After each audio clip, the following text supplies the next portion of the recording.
He says good people are absolutely going to be surrounded or drowned in blessings. لَفِي نَعِيمٍ. What that means is wherever they look, there's something to be amazed about. Like you're just sitting there, and you're sitting with your friend in Jannah one day, and your friend says, "Did you see that?" And you're like, "Whoa, that's amazing. Well, wait, you'll see this." And everywhere you look, there's something to stare at. And some new ni'mah, some new blessing that you never realized before. You're surrounded by them from all sides. The other beautiful thing about the word abrar is that the word abrar is what's called jam'u qillah. It's a plural that means not that many. Barara is many more. Quran uses barara for the angels, like many, many good angels. But abrar is used for people every time. Few good people. This is actually words of hope. That doesn't mean there are only a few good people in the world. It means when you're around and there's only a few of you that are not doing evil things. By the way, I should mention this so you understand this better, inshallah. Al-abrar, good people, what makes them good? Allah didn't say. Allah didn't say here that they're truthful, or they pray, or they fast, or what makes them good? The only thing in this surah that makes them good is they don't do what the first category did. What do? Tatfif. They cheat. They don't care about consequences. They shortchange other people. When you don't do those things, you become abrar. And you're missing, and by the way, when you don't do those things, you're missing out on your profits, aren't you? They're making more profit than you because you didn't do it. You didn't cheat. And now Allah says, and those who didn't cheat, those who are abrar, they're going to be surrounded in blessings. There's not going to be any shortage. You didn't miss out on anything. Innal abrara lafi na'im. Look at the motivation Allah gives to those who hold on to their principles. Innal abrara lafi na'im. Don't do tatfif even on your resume. Don't even put you have this experience or that experience when you don't have it. Don't change 2 years into 3 years because it's going to sound better. Don't give fake references your friend. Just if somebody calls, just say you're my manager. Don't do that. That's tatfif.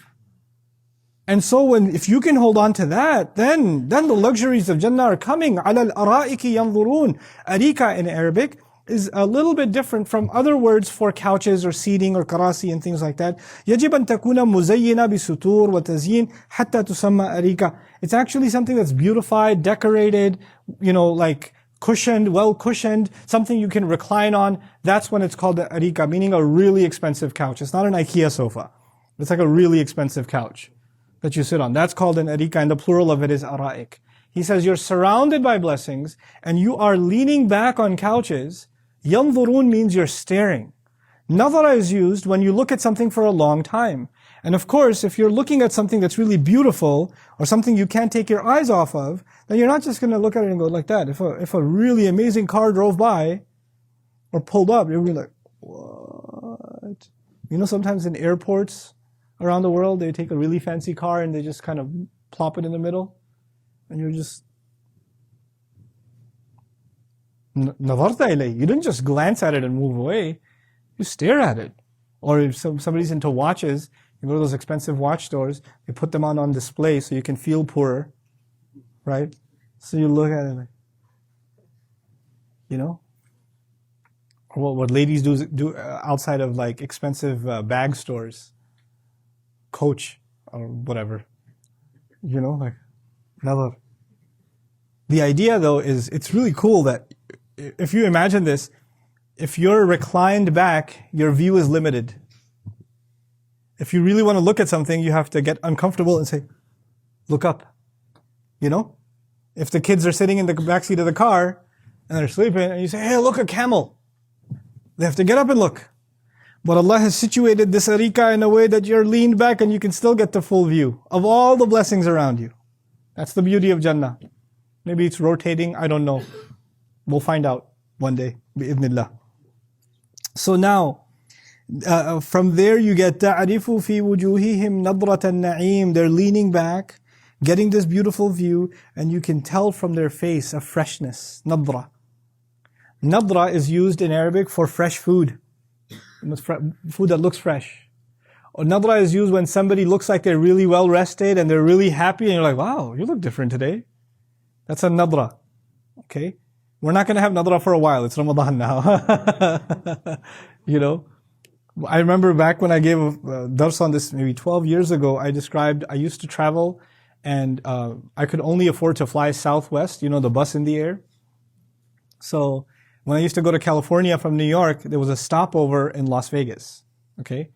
And in Las Vegas, so a lot of people are flying not to go to California like I am, they're going to Las Vegas. Their faces have nadra. When they're heading there, they're like, I can't sleep. This is so amazing. Oh my God, I can see the lights. This is what they look like. Then there's a connecting flight from Las Vegas to Los Angeles. When you get on that flight, there's a lot of people who are done with Vegas on that flight. Then you have, وُجُوهٌ يَوْمَئِذٍ عَلَيْهَا غَبَرَةٌ تَرْهَقُهَا قَتَرَةٌ. They're like there's a darkness on ظَلَّ وَجْهُهُ مُسْوَدًّا وَهُوَ كَظِيمٌ, like maybe lost all their life savings or whatever. Oh my God. So, but the first case was nadra. Like, that's when you're lit up. But there's an idafa here, nadratan na'im. The lighting, the face lit up, but the face lit up by na'im, meaning they see one blessing, they turn one way, they see one gift from Allah, and their face lights up. Then they look at another blessing, and their face lights up all over again. Then they look at something else, and their face lights up all over again. Hey guys, you just watched a small clip of me explaining the Quran in depth as part of the Deeper Look series. Studying the Quran in depth can seem like a really intimidating thing that's only meant for scholars. Our job at Bayyinah is to make deeper study of the Quran accessible and easy for all of you. So take us up on that challenge. Join us for this study, the Deeper Look of the Quran, for this surah and many other surahs on BayyinahTV.com under the Deeper Look section.